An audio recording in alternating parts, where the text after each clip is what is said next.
Hello বন্ধুরা, আসসালামু আলাইকুম। আপনারা সবাই কেমন আছেন? আমি আল্লাহর অশেষ রহমতে আলহামদুলিল্লাহ ভালো আছি। আজকে আমি নতুন একটা রেসিপি রান্না করব, পটলের দোলমা। এটা আমি রুই মাছের ডিম দিয়ে রান্না করব। প্রথমে আমি একটা পটল নিয়ে নিলাম। আমি আপনাদের দেখার সুবিধার্থে একটা পটল নিয়ে দেখিয়ে দিচ্ছি। আমি আগেই করে নিয়েছিলাম সবগুলো। এখন আমি পটলটা ছিলে নিলাম। এখন এটার বিচি কিভাবে বের করতে হয় পটলের, সেটা আমি দেখিয়ে দিচ্ছি।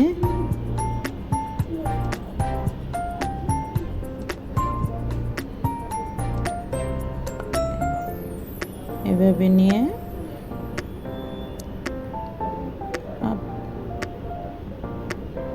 এভাবে বিচিগুলো ফেলে দিতে হয়। এখন আমি বিচিগুলো ফেলে নিলাম।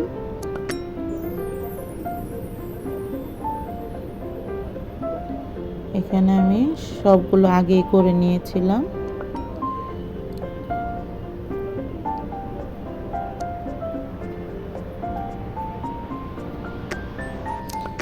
এখন আমি এখানে কিছু পেঁয়াজ আর কিছু কাঁচামরিচ নিয়ে নিব।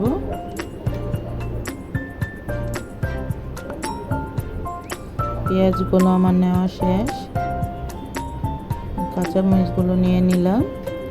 এখন আমি পেঁয়াজগুলো আর একটু ছোট ছোট করে আর কি কেটে নেব।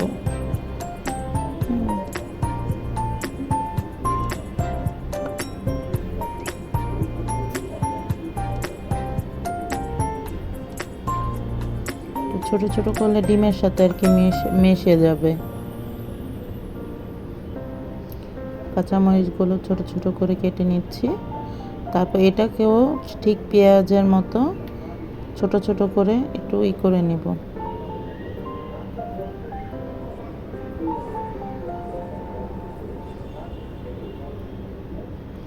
দুটোটা একই রকম করে তারপর মিশিয়ে ফেলবো।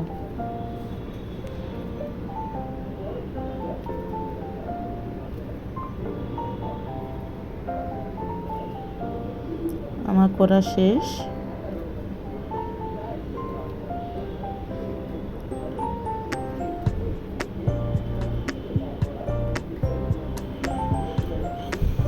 এখন আমি এগুলোর সাথে যে যে উপকরণগুলি মেশাবো সেগুলি এখন একে একে মিশিয়ে নেব। দিয়ে দিচ্ছি। প্রথমে একটা প্লেটে এগুলি নিয়ে নিলাম। তারপরে এখানে আমি রুই মাছের ডিম নিয়ে নিলাম।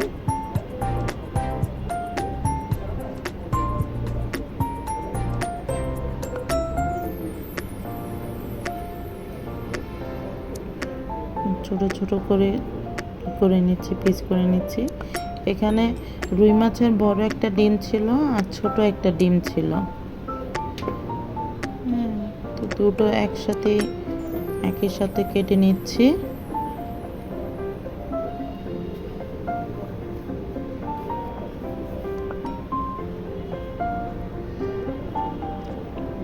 এখন আমার কাটা শেষ।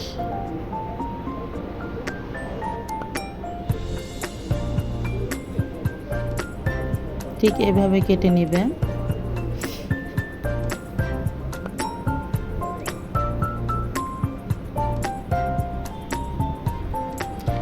এখন আমি পেঁয়াজের মধ্যে মশলাগুলো একে একে সব দিয়ে দিব। এখন আমি দিয়ে দিচ্ছি আদা রসুন বাটা,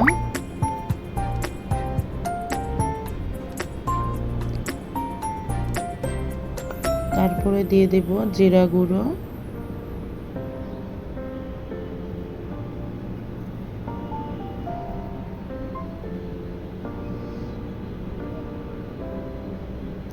তারপর আমি দিয়ে দিচ্ছি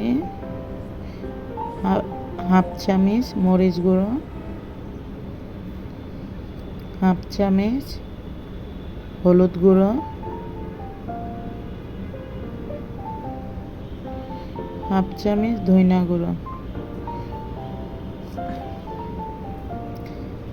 এখন আমি এর মধ্যে দিয়ে দেব স্বাদ মতো লবণ,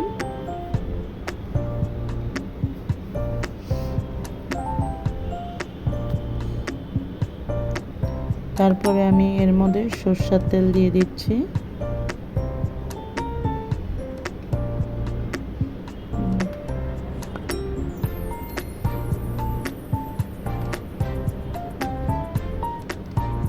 এখানে আমি পরিমাণ মতো সরষের তেল নিয়ে নিলাম। এখন আমি এগুলো ভালো করে মেখে নিব।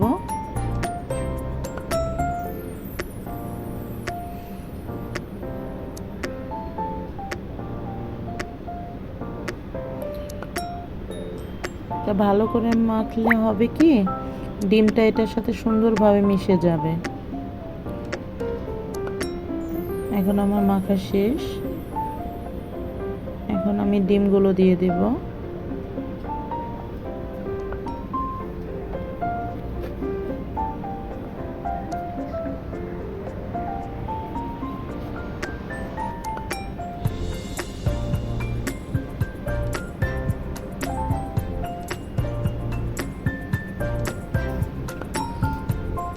ডিমগুলো দিয়ে এখন আমি আবারও মেখে নিচ্ছি।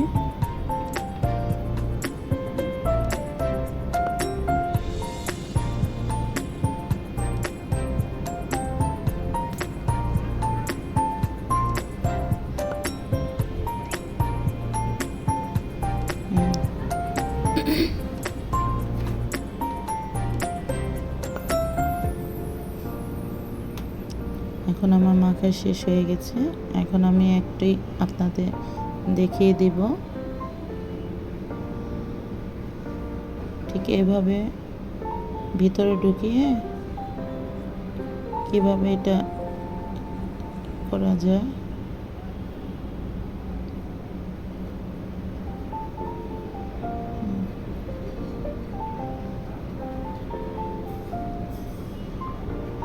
এটা মুখটা এভাবে লাগিয়ে দিতে হবে। তারপরে কাঠি নিয়ে ঠিক এভাবে এরকম করে লাগিয়ে নিতে হবে।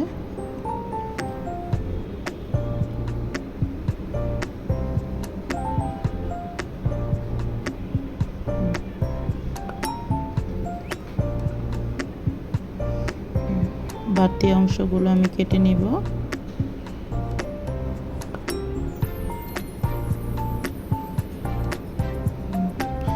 বাড়তি অংশগুলো আমি আবার সাইডে আবারও লাগিয়ে নিব।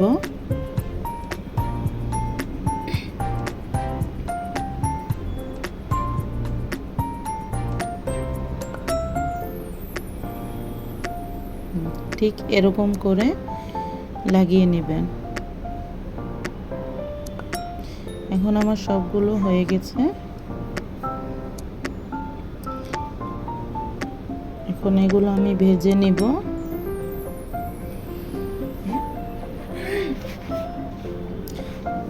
এখন আমার রান্না করতে কী কী উপকরণ লাগছে, এখানে আমি হলুদ গুঁড়ো নিয়ে নিয়েছি 1 চামচ, ধনিয়া গুঁড়ো 1 চামচ, জিরা গুঁড়ো 1 চামচ, আদা বাটা 1 চামচ, এখানে মরিচ 3-4টে, মরিচ গুঁড়ো 1 চামচ, তেজপাতা আর পেঁয়াজ।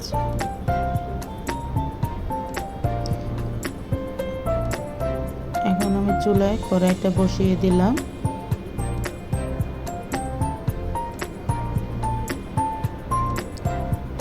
এখন আমি গরম হলে তেল দিয়ে দিব। গরম হয়ে গেছে,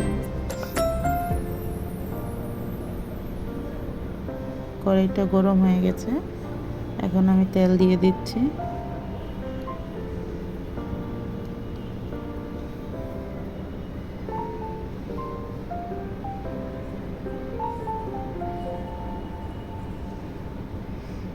তেলটা আমার গরম হয়ে গেছে।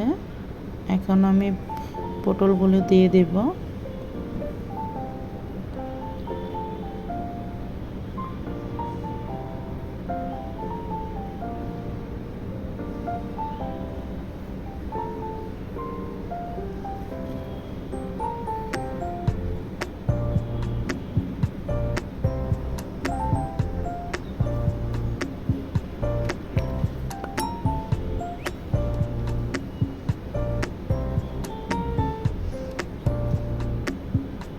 ঠিক এভাবে বারবার উল্টিয়ে উল্টিয়ে পটলগুলো ভাজতে হবে, নয়তো ভেতরে ডিমটা কাঁচা থেকে যাবে।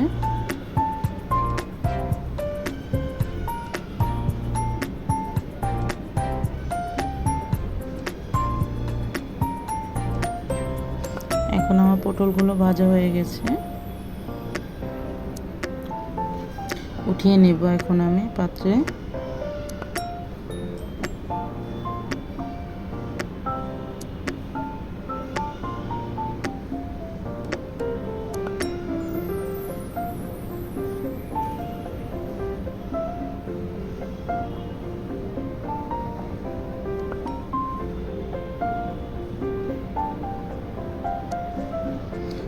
পটলগুলো ভাজা হয়ে গেছে, উঠিয়ে নিয়েছি।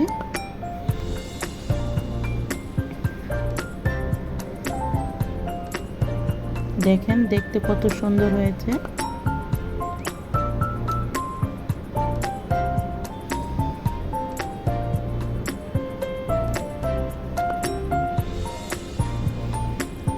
এখন আমি রান্নার উপকরণগুলো কিভাবে কি করতে হয় সেটা দেখিয়ে দিচ্ছি। প্রথমে আমি পাত্রটা বসিয়ে দিলাম, তারপর তেল দিয়ে দিলাম। গরম হওয়ার পর তেলটা গরম হয়ে গেছে, এখন আমি পেঁয়াজ দিয়ে দিচ্ছি।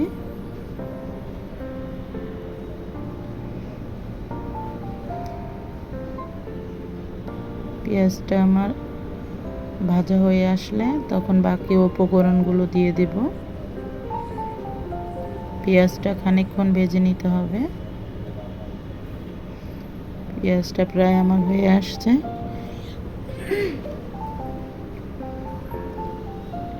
এখন আমি বাকি উপকরণগুলি দিয়ে দেব।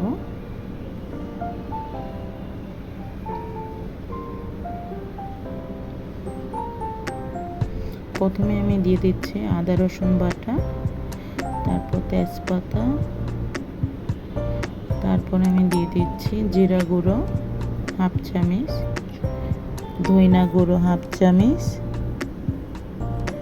হলুদ গুঁড়ো 1 চামচ,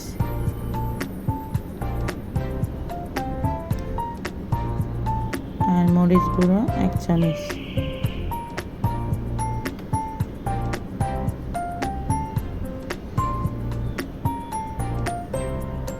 সামান্য পানি দিয়ে দিবেন, নয়তো মশলাটা পুড়ে যাবে। আর খানিকটা লবণ দিয়ে দিবেন।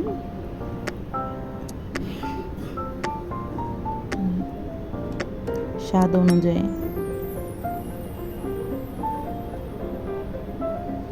এখন আমি কিছুক্ষণ কষিয়ে নেব।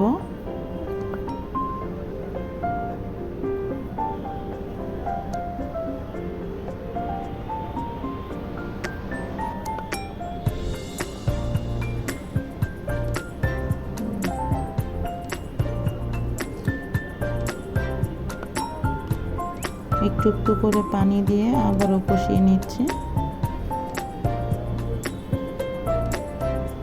এখন আমার মশলাটা কষানো প্রায় শেষ হয়ে আসছে।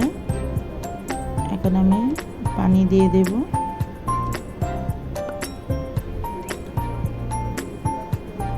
পরিমাণ মতো পানি দিয়ে দিলাম। আমি এটা বেশি ঝোল রাখবো না, একটু হালকা একটু ভিজা ভিজা রাখবো, এজন্য অল্প পানি দিলাম। কাঁচামরিচগুলো দিয়ে দিলাম।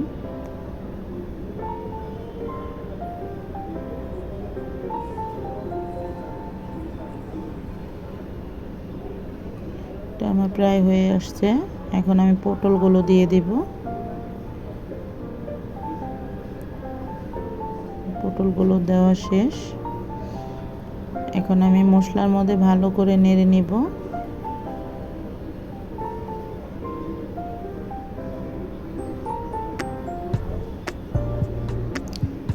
সামান্য লবণ দিয়ে দিলাম।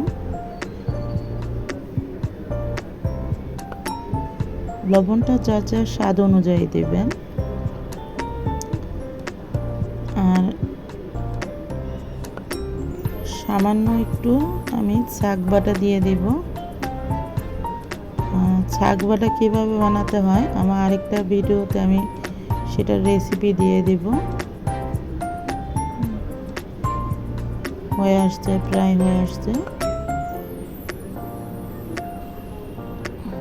মাখা মাখা ঝোল রাখবো আর কি।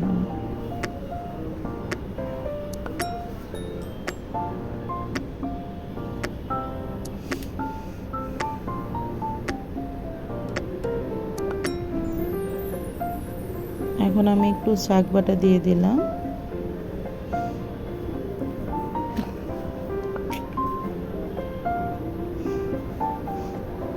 এক চামচের মতো। তারপর ভালো করে নেড়ে এটা সুন্দর করে মিশিয়ে নিচ্ছে। এখন আমার হয়ে গেছে, এখন আমি নামিয়ে নেব। দেখুন দেখতে কত সুন্দর হয়েছে। এভাবে রান্না করে দেখেন, অনেক মজা হবে। যদি আমার ভিডিওটা আপনাদের পছন্দ হয়ে থাকে তাহলে অবশ্যই একটু কষ্ট করে লাইক দিবেন আর একটু শেয়ার করে দিয়েন।